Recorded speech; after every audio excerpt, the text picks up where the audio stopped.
राधे राधे, हरे कृष्णा। आज की कथा में आप सभी भक्तों का हार्दिक स्वागत है। भगवान श्री कृष्ण और श्रीमती राधा रानी की कृपा सदैव आप और आपके समस्त परिवार पर बनी रहे।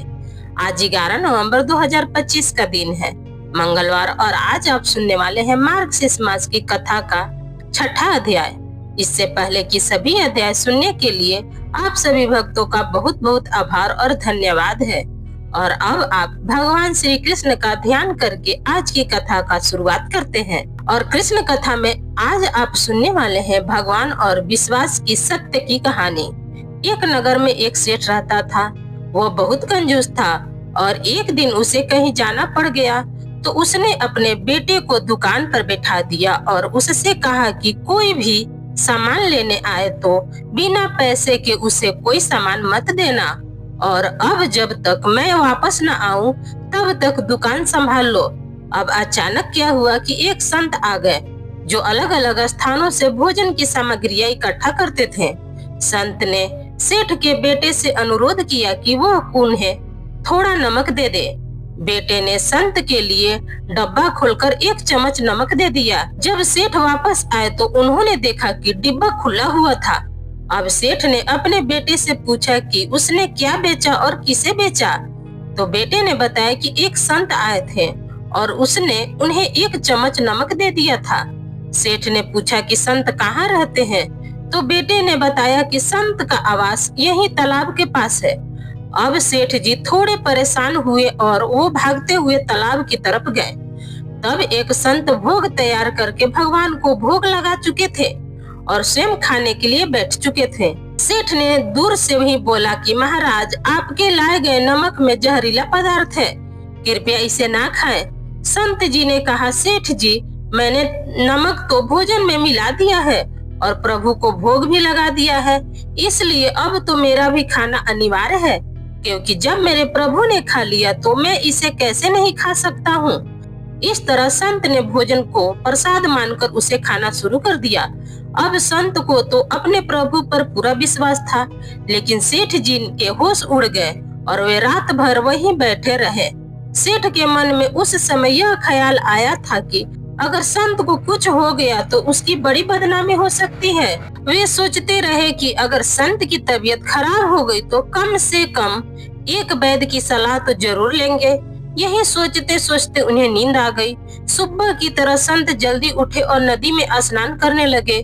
सेठ जी ने पूछा, महाराज, तबीयत ठीक है ना? संत ने मुस्कुराते हुए कहा, भगवान की कृपा है। अब इसके बाद उन्होंने पूजा करने के लिए मंदिर जाने की यात्रा शुरू कर दी। जैसे ही संत ने मंदिर में प्रवेश किया वैसे ही उन्होंने देखा कि भगवान की मूर्ति के 2 टुकड़े हो गए थे और मूर्ति का शरीर काला पड़ गया था। इस दृश्य को देखकर सेठ को सब समझ में आ गया कि भक्त में अटल विश्वास के कारण भगवान ने भोजन के रूप में जहर को स्वयं अपने अवतार में ग्रहण कर लिया और भक्त को प्रसाद के रूप में स्वीकार किया।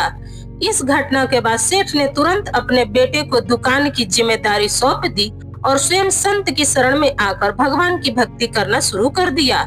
इस चमत्कार के कारण ही यह कहानी भगवान की चमत्कार की कहानी के नाम से प्रचलित हुई। भगवान पर विश्वास की सत्य कहानियां पढ़ना अत्यंत आवश्यक है, क्योंकि ईश्वर पर विश्वास करने वाला हमेशा खुश रहता है। और भगवान पर विश्वास की जब कोई सच्ची कहानी सुनते हैं तो ईश्वर पर विश्वास बढ़ता है और विश्वास से ही भक्ति बढ़ती है। और जो भगवान का भक्त होता है और भगवान के प्रति अटूट विश्वास रखता है, भगवान उसकी सभी समस्याओं का समाधान करते हैं। भगवान का जो सच्चा भक्त होता है उसके सर पर भगवान का हाथ हमेशा रहता है। भक्त और भगवान की सच्ची घटना का अनुभव एक सच्चे भक्त को ही हो सकता है। भगवान पर अटूट विश्वास होना चाहिए। जीवन में निस्वार्थ प्रेम भगवान से ही करना चाहिए, जिससे कि ईश्वर में प्रेम बना रहेगा और प्रेम ही भक्ति का मूल्य है। अगर आपको आज की कहानी अच्छी लगी है तो जरूर कमेंट्स में राधे राधे लिखना मत भूलिएगा। आज सुनिए सीता नित्य नेम की कथा। यह कहानी सीता माता कहती हैं और भगवान श्री राम इसे सुना करते थे।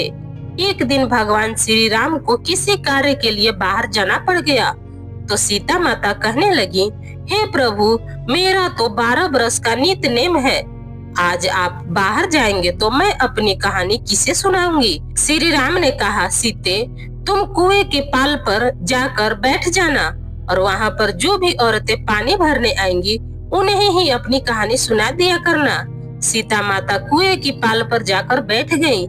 एक स्त्री आई, उसने रेशम जरी की साड़ी पहन रखी थी और सोने का घड़ा ले रखा था। सीता माता उसे देखकर कहने लगी, बहन मेरा 12 बरस का नित्य-नेम सुन लो। पर वह स्त्री बोली, मैं तुम्हारा नित्य-नेम सुनूंगी तो मुझे तो घर जाने में देर हो जाएगी और फिर मेरी सास मुझसे झगड़ा करने लगेगी। उसने कहानी नहीं सुनी और वह चली गई। उसकी रेशम मजरी की साड़ी घर जाते ही फट गई। सोने का घड़ा भी मिट्टी के घड़े में बदल गया। सास ने देखा तो पूछा कि यह किसका दोष अपने सिर लेकर आ गई। बहू ने कहा, माँ जी कुएं पर एक औरत बैठी थी, उसने मुझसे कहानी सुनने के लिए कहा लेकिन मैंने नहीं सुनी। हो सकता है उसी का यह फल मुझे मिला हो। बहू की बात सुनकर अगले दिन वही साड़ी और वही घड़ा लेकर सास कुएं की पास गई। सास को वहीं पर सीता माता बैठी हुई मिली तो माता सीता ने कहा, बहन मेरी कहानी सुन लीजिए। सास बोली, एक बार छोड़, मैं तो 4 बार तेरी कहानी सुन लूंगी। तब सीता माता कहने लगी, राम आए लक्ष्मण आए, देश के पुजारी आए, नित नेम का नेम लाए, आओ राम बैठो राम, तप रसोई जियो राम, माखन मिश्री खाओ राम, दूध बतासा पियो राम, सूत के पलका मोठो, राम साला दुसाला पोठो, राम साल दुसाला ओढ़ो, राम जब बोलू जब राम ही राम, राम संवारे सबके काम, खाली घर भंडार भरेंगे, सबका बेड़ा पार करेंगे, जय राम जय राम जय जय राम। तब सासू बोली, बहन कहानी तो बहुत अच्छी लगी। कहानी सुनकर सास अपने घर चली गई और घर जाते ही उसकी फटी हुई साड़ी फिर से रेशम जरी की बन गई और मिट्टी का घड़ा फिर से वापस सोने का घड़ा में बदल गया। यह देखकर बहू कहने लगी, सासू माँ आपने यह सब कैसे किया? सास ने कहा, बहू तू तो दोष लगा कर आई थी, मैं अब दोष उतार कर आ रही हूँ। बहू ने फिर पूछा, माँ जी वह कुएं वाली स्त्री कौन है? सास बोली, वह तो सीता माता थी, पुराने से वे नया कर देती हैं, खाली घर के भंडार भर देती हैं और वह तो लक्ष्मी जी का वास भी घर में करा देती है, मनुष्य की जो भी इच्छा हो उसे पूरा कर देती है।